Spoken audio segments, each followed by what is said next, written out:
Hello, hello, hello. Welcome to the Financial Griot. We have Atlanta with us today.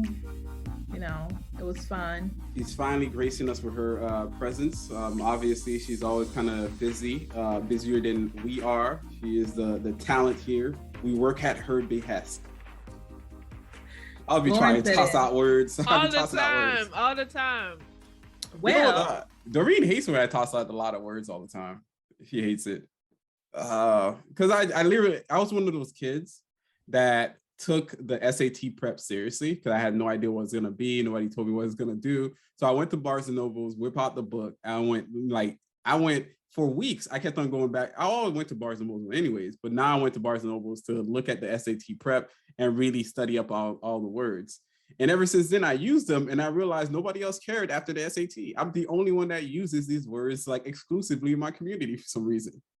So when I drop words, sometimes people just look at me kind of crazy and funny. And sometimes they don't even know what the words mean. So they just kind of play along and just keep going. Google it, baby. So I've always found that to be very interesting. So yet again, guys, thanks for sharing the stage with us listening to us on the Financial Griot. And to have this conversation, we're going to actually go a little bit different where we're going to go back to our roots where we're just going to have a conversation to really catch up on what's been going on in these last 12 weeks or so, how we're going to be focusing and pivoting for the rest of the year, what are we working on, and, hey, what has kind of didn't work and where can we pivot?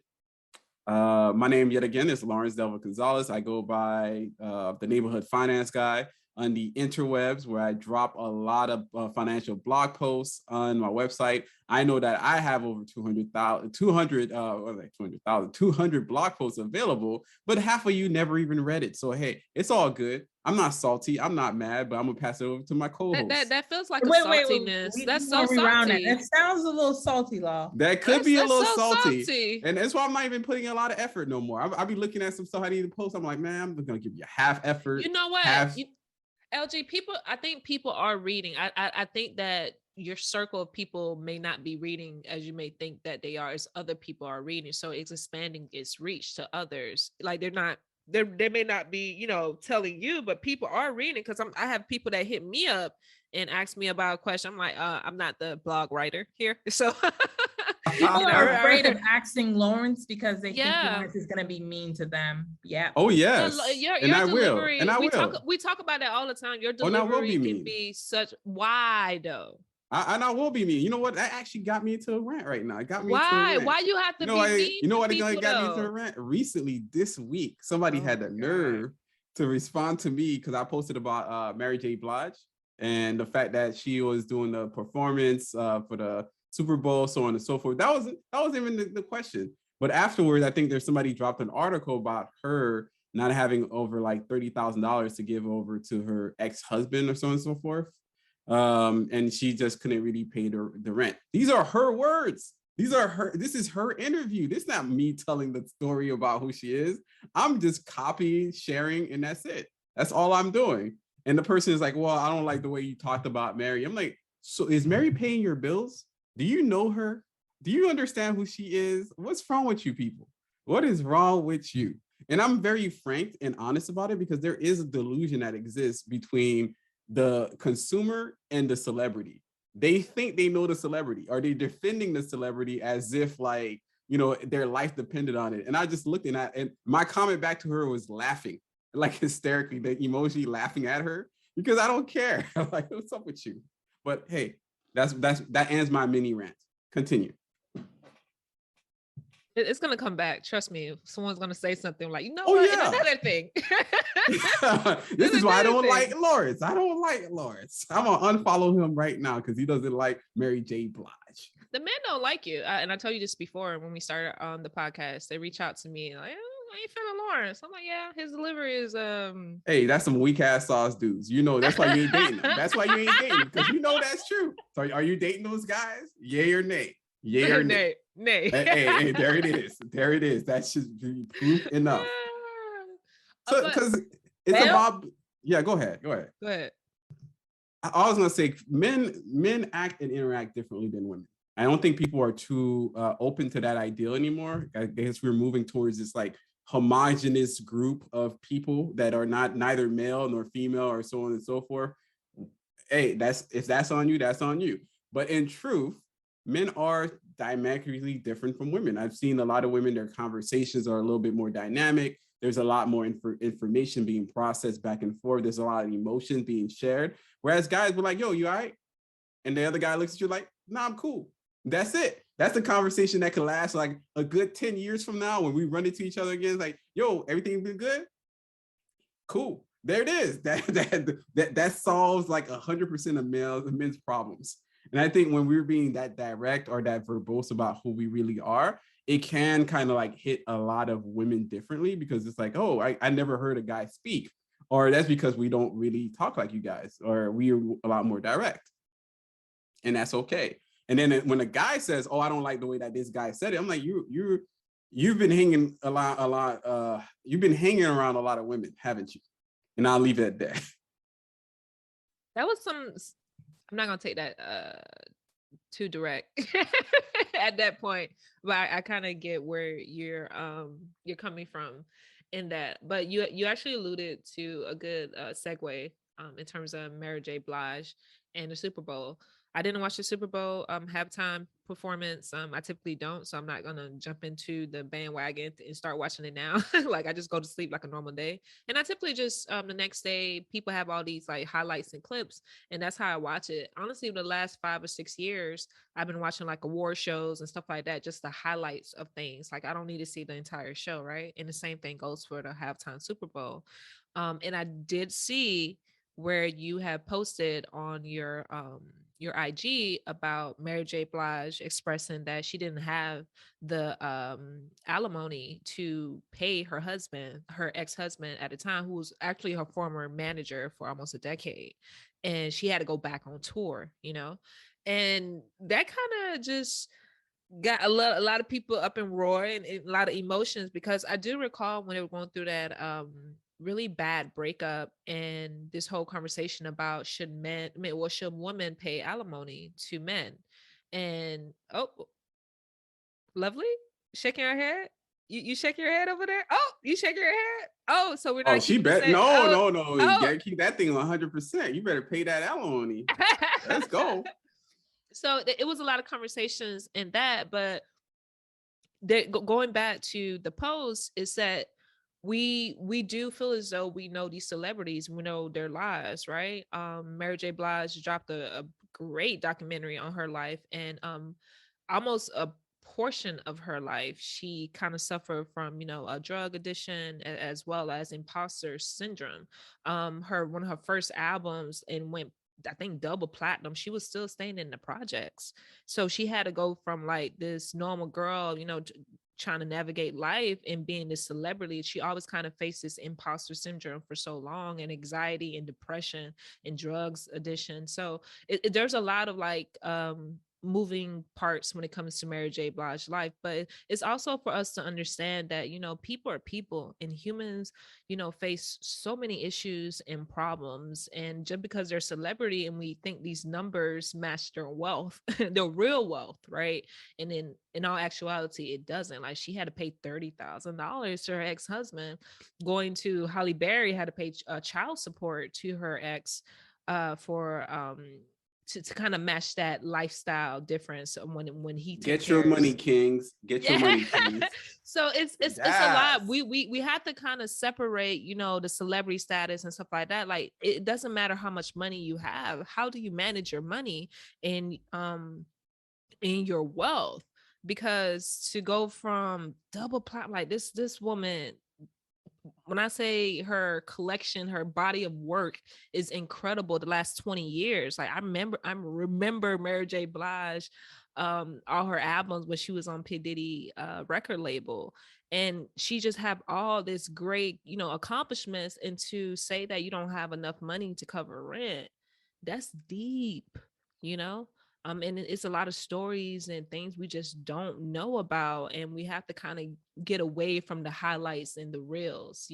That's why I'm excited for her for doing the Super Bowl performance, because I know it's going to be a tour right around the corner. I'm pretty sure it's gonna be a tour right around the corner. But we have to kind of get away from thinking we know these celebrities and their lives, because a lot of time it's all smoke and mirrors, you know. Did you watch the Super Bowl performance? Lovely, LG.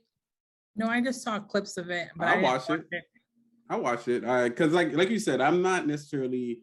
I realize that a lot of hours are spent, especially when the Nielsen report reported it out a couple years back that Black people spend upwards to 6 hours per day on just like screen time, either being TV, look directly at TV, or even social media, or a combination of both at the same time. It's just a lot of screen time being spent, and one of those screen times that gobbles up so many hours is like one of those award ceremonies where they're celebrating people for their achievement, as well as a sporting I guess event like the NBA finals or the Super Bowl, so on and so forth, where we're watching other people live their lives. And at that point it hit me, I'm like, I can't do this. I can't watch this other guy live the best part of his life while I'm not really living the best part of mine. Like I'm almost like I'm cheering for him, like, yeah, you do you. Yeah, you win. I'm like, but it doesn't make sense. What about me? Why don't I cheer for me? Why don't I put in some work for myself, because I want to be successful and I want other people to cheer for me at some point. Or yeah, watching all of these specials and award shows where you've already watched the movie, and now you're gonna watch the award show to support the actor that you've been watching the movies of. That's a lot of hours when you think about it. It's not just like a simple 2 hours there. You might have spent maybe a good 40, 50 hours in a year just watching movies. No, I wouldn't say that. It's even more now. It got to be at least 70, 80 hours in a year just watching movies. Or in one sitting, when a Netflix show drops, it's like an hour a pop, maybe 9 episodes. That's 9 hours in a week that you just dove into watching in a Netflix thing, while you keep saying to yourself, well, I don't have enough time to work out. I don't have enough time to, read a book. I don't have enough time to build my business, my brand, or myself, or so on and so forth. Whereas in truth, you had all the time in the world, or at least all the time allotted to you, but yet you chose to spend it doing something that didn't bring you any true value. But you watch other people, imagine it, you're watching other people actually use their time to create a body of work in which they could be celebrated or make them money. So every time you tune in, it makes them money. It's wild. So we're observers of dream chasers. Like we observe people just chasing their dreams. And it's funny enough, because I always remember I don't know it verbatim, LeBron James saying this comment about how people he get continuous hate. His performance may be bad that day from playing the game, and it was something that you posted, LG, and I still remember it. How he said it in a report is that during the interview is that people will always speak hate. They love you one day, they don't love you, but at the end of the day, once he leave that court, once he leave that stadium, he will go back, to his home. He will go back to his family, and he's living out his dream every single day. He worked hard for being this, incredible athlete. And this is something that he's doing. Whereas the person who's always speaking negative about him have all these commentary, they're still sitting there off on the sideline, not chasing their dreams, not putting in the work that he has been putting in all these years. So they can talk as much as they want. He's actually living out his dream. So I look at that. I think about that all the time, because people will always say it.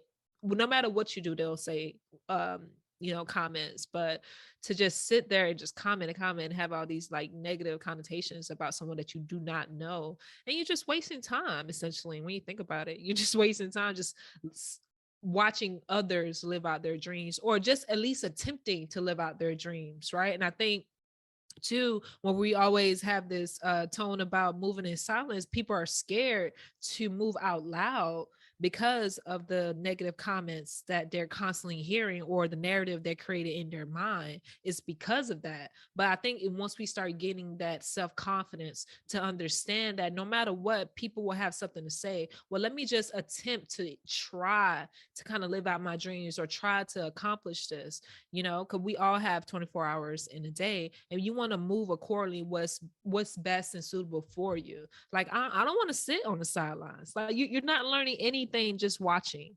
I don't know a lot of people like that. You're just not learning anything from watching. So why not, get in the game and try? That's the only thing you can do, is try. You may fail, and that's okay. But what you have done is tried and attempted and learn the process. Because next time you do it again, you will learn the lessons and be better at what you were accomplishing, what you were trying to do. And we don't think about that. We always think about, this has to work. This has to work. A lot of time it don't have to work. A lot of time it has to work enough for you to learn what can work better.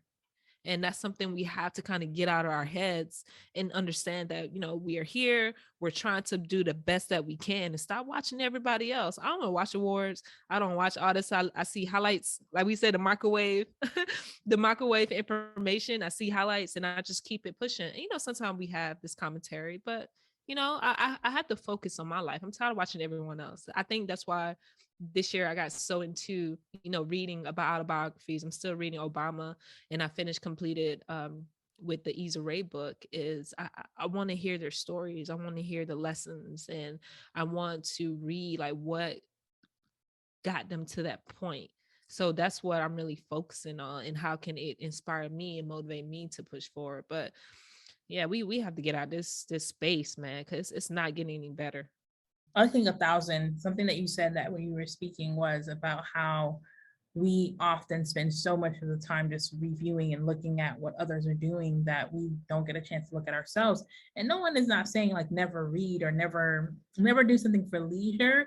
But when it becomes 6 hours of your day, that's problematic, right? Like, yeah, you can definitely go watch your favorite author or something like this, but I think there's something to be said about like artists that go out and they go to art museums. They do things that are in line with their passion so that they can essentially be better, not just always doing it just for the sense of leisure. I think there is a place for leisure, but it shouldn't be so encompass of our lives that we're not making progress. Like if you like if you're literally doing all the quote unquote things, TikToks and every single thing that's available, what room does it leave for you to think through or to strategize for your life? And I think for me, it's this reality that for us to do better or to be better requires you sometimes putting leadership to the side. It can't be your 50% of your life. It needs to be like incremental, but it shouldn't be something that we're doing 5 to 6 hours a day. When like, you're right. I love the fact that the guy that creates, like he's the CEO of Instagram, and he gets on Instagram and he shares his pictures and he shares like the question and the story. That's amazing. But the other day I was thinking, I'm like, man, this guy get paid millions of dollars. He's the CEO of one of the biggest tech companies in Meta, formerly Facebook. And he's the CEO of the Gram. He's on the Gram, but he literally, because he is the CEO of this, he's an executive. This thing nets him millions of dollars. And I stopped there to think like, wow, this is crazy. People are asking him questions about Instagram because they want these things to be changed and all this other stuff. And some people want the algorithm to change because I want my friends to see my stuff. But for him, this is his job. This is his career. This is something that he literally nets being on this. And he's part of the mission of why Instagram exists, not the consumer of it. I think if tomorrow he doesn't have to be on there because he moves on and doesn't have that job, he may not even be on the Gram. And it made me really think like, wow, are you just a consumer, eater, drinker, or are you one of those people that take part of? There'll be some things that you just consume, but it can't be everything. Is there a psychological component? Maybe you can touch on that, Lovely. Is there a psychological component? Because I know that when it comes to me, when there's so much of overflow of information, overflow or of videos and stuff like that. And you are inspired to do things for yourself and accomplish your goals. But I feel like I remain static where Yeah, I it's don't want to literally, do anything at all, right? there's Because a it's term almost for like, it. yeah. Oh But I yeah, can't I'm remember kind of the like term. you. Uh, I'm the same. Like I can't watch TV as much anymore. I literally, because there's too much stuff. Yeah. I can't Yeah. keep up with it. I literally Yeah. said like to myself, like it's my mind is like, yo, there's only so much we can keep up with. We're gonna double down on this anime stuff. And maybe we stay in that zone and we'll dabble here and there in something else. But and in the end of the day, it's literally just dabbling. I do not get into everything anymore because it's just too much yeah. content. And I watch some people, Disney Plus stuff, but beyond that, it's too much content. That's why I people was get telling you high. guys, You let get me know high. what's out there, because No, I don't know. there's a term because you get the high off of watching someone work out when you never worked out. Yeah, I guess Like, there's a lot of people making money off of watching people play video games. I'm like, but you could actually just play the video That's game. the point. That's the point too, because those are huge influencers on YouTube oh yeah, and like stuff, like big little time. kids, doing things, playing around, like Like kids I watching literally kids was just like, play. one of my cousins was like, "What are you doing?" Oh, I'm like, "You're playing video games?" So I'm just watching somebody play. I'm like, "What? You can like actually like play these games?" They're like, "Yeah." But it's just like they were so cool. I'm like, and it was like doing something in my brain, like just play the damn game. Like you play, you enjoy, because there's something about. I think what has happened is something that was supposed to be leisure has become lifestyle, like a way of life.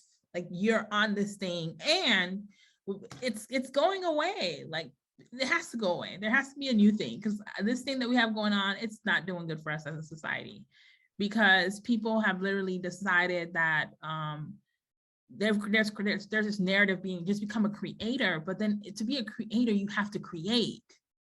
Like there's this one girl, she's an influencer. And if Instagram and Facebook shut down tomorrow, she actually works for Facebook too, but if they shut down tomorrow, I have no quells in me that she will be all right. Nothing. Because she's not just an influencer. She has a creative brain, and she's so strategic with what she does. She knows like the business metrics. She talks about the data. Like she is hella smart.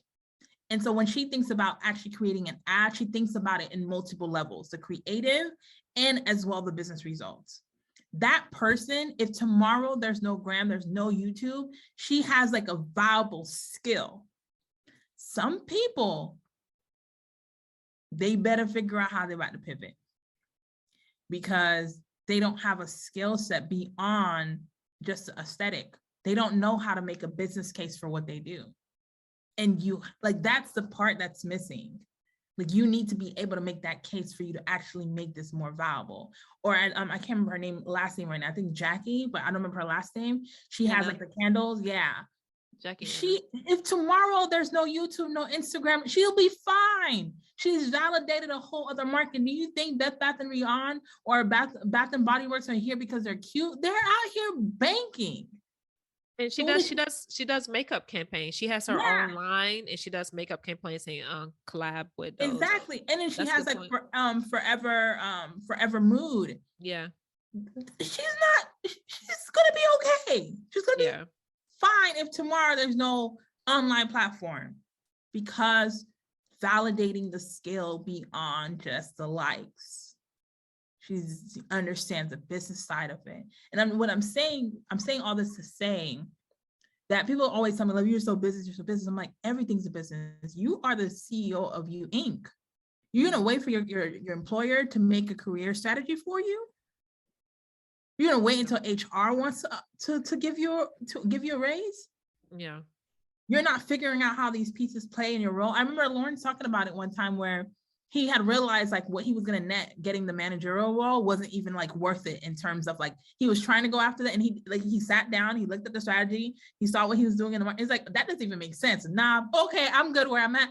Like, because the headache I'm about to get, the pay raise, it's just not about to add up. What to compare? Like, are you talking about the compare analysis on his skill sets and what he's producing?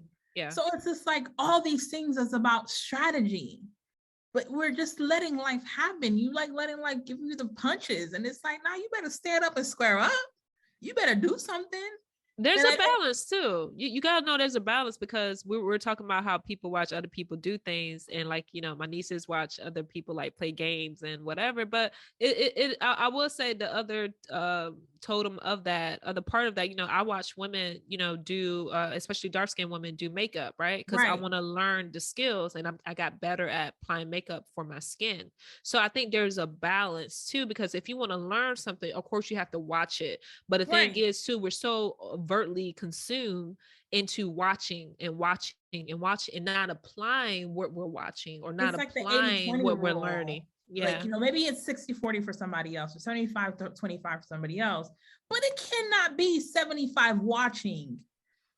It has to be like the inverse, where you're Yeah. doing more things. It's like reading books, but all you do is go to the author's page and watch them talk about their career. Like you never read the book, you didn't get anything out of it. It's all you just do is like, yeah, man, they're going on tour again, but you never read the books. What makes Harry Potter comes alive for me, it's like I read all the series. I'm vested. Like I know the stories, I know the characters. Me and Harry is, homeboys here. That's my homeboy. Friend in your Ron. head. Friend in your Yeah. head. But there was like something about that, experience that I have given myself to that makes it come alive. Like if you've never read the books or whatever else, it doesn't even make sense to you. It's like, all right, Harry Potter, whatever. But now that it's like, because I read it, I've been engaged in it, it gives me something leisure. So I don't want anybody to think that, oh my gosh, shut down all your social media and never look at it. We're just saying, just balance it out.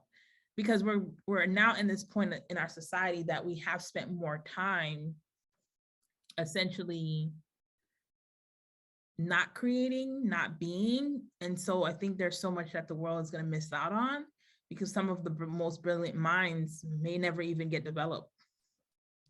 I want to say the world. Let me jump in and do Yeah, this. you in the back, because I forgot. No, I'm doing some work.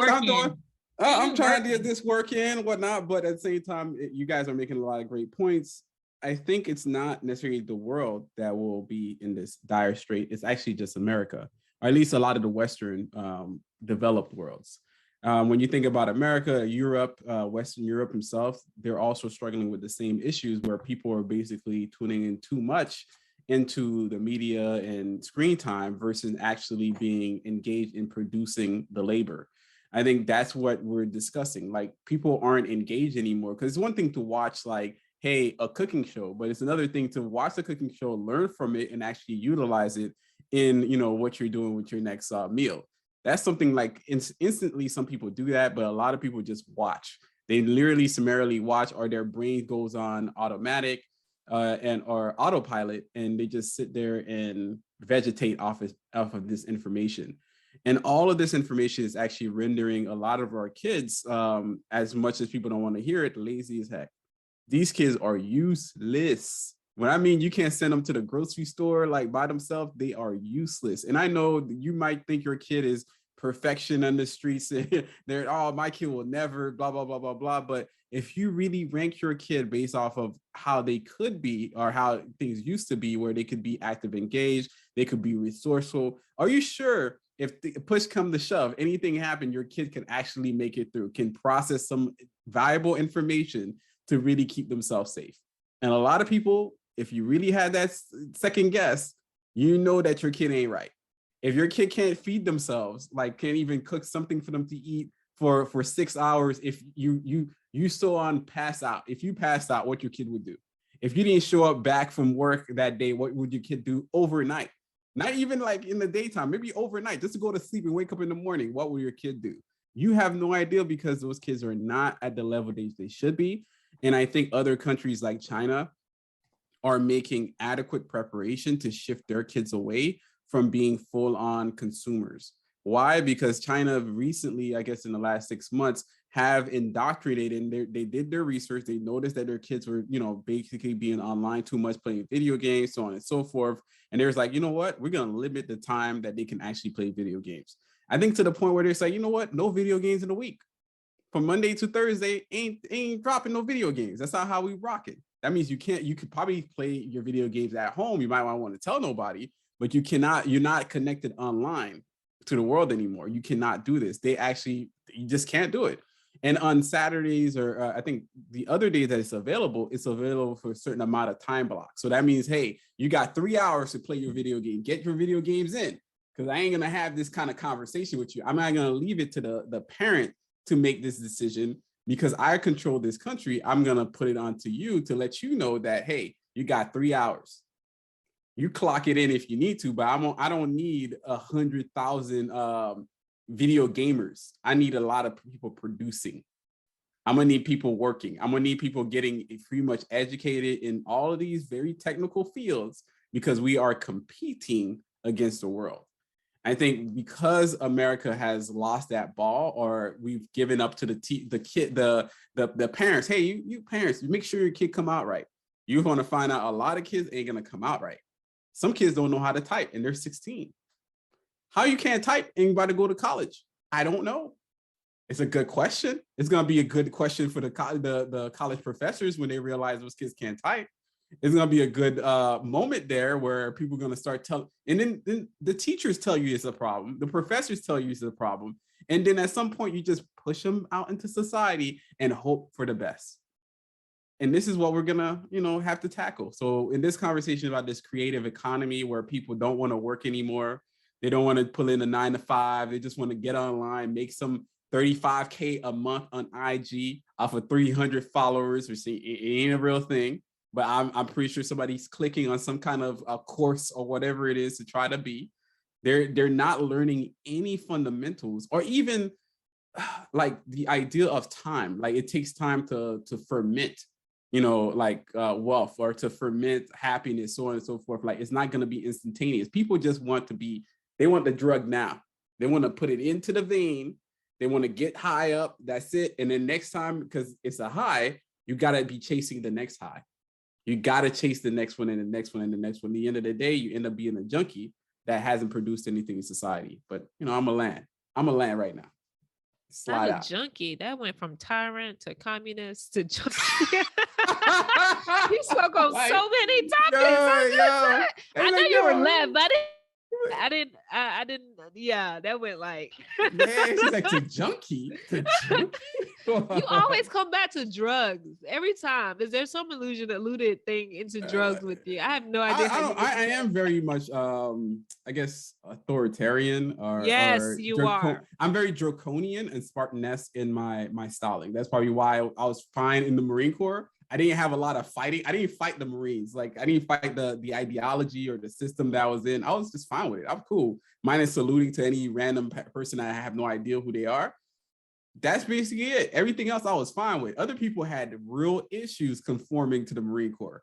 It's a very difficult scenario, because if you're holding on to individuality as a thing, as a crux, you're going to have problems. But me, I don't really care about being an individual. It's not that serious for me. I'm more about the greater good, the greater understanding, like the bigger perspective, or even doing things that I might necessarily be 100% cool with, but understand the purpose of. Something you touched on, and I'm realizing more and more, people that are in the military, no matter what branch, one thing they all have in common is discipline.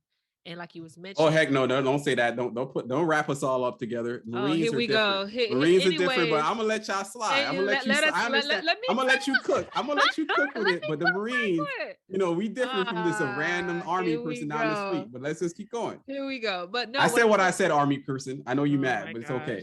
Get real salty. Don't be mad at me. Be mad at your training. But continue. Anyways, one thing they do have in common is discipline, and they also have that common denominator when it comes to not looking at themselves just an individual standpoint. It's all about the collective. I noticed that, of course, with my brother, he's been in the army for over a decade now, and other people that in the past I have known, or guys I have dated, they always try to look at the more bigger picture of things when it comes to their family, their goals, that sort of stuff. And we kind of taking that away from ourselves, especially when it comes to parenting our children. We give too much responsibility to the school system, too much responsibility to our teachers who are already, burnt out at this point in the pandemic. But we're going to see in the next, maybe we're seeing it now, but the pandemic, almost 3 years now, entering into this microwavable information system. We're all, consuming, being consumers, not being creators. So we're going to see a lot of that impacting, the children, impacting the adults. So when you don't have clear-minded, balanced adults, like how can you lead children? How can you lead a family? So it's going to be a lot of those things that we're going to see in the next coming years. But I can only hope that we figure out a best way for ourselves to identify how can we kind of push forward and be the people that we want to see in the world, right? Because I don't want my nieces or nephews to see that I haven't pushed forward or I haven't produced, much for the world or society, because I want them to be inspired and I want them to at least try, not continuously looking, try to do something they always sought out to do. Stop being, the onlooker and just be the player. So Go ahead, lovely. Like it seemed like you're trying to say something, but you're trying to ask permission. It doesn't make any sense. No, I literally was just like that part. Yeah, yeah, she always yes. go like, Yes. Hey, do you guys Like like my background? I think this like where's the Aurora Borealis. yeah. I think that's what it is. I think that's how you say it. Is it Russia or is that? Nah, it's more like it's in the north. It can be probably seen from Russia, but you likely see it more in Iceland and so on and so forth. Iceland, there we go, Iceland. Or even Alaska, you might see it. Just at least if you're that far north, you might be able to see it. Just yeah, this is my mood right now. This is how it's a very lava lamp, very HBCU, but whatever. We'll leave it at that. We haven't mentioned that in such a long time. Are we done? Like, okay, it's getting to that point. Like, yeah, but I think it's we need to really structure ourselves, at least as people, to ensure that we're contributing to the world, creating things that could matter. And especially for men, I think when we build something that we could see beyond ourselves that other people can use and other people, even if it's a toy that kids could play with, or even it's something that your wife is like, hey, she wants you to build this thing, you do. There's a certain level of active kinetic movement that guys need.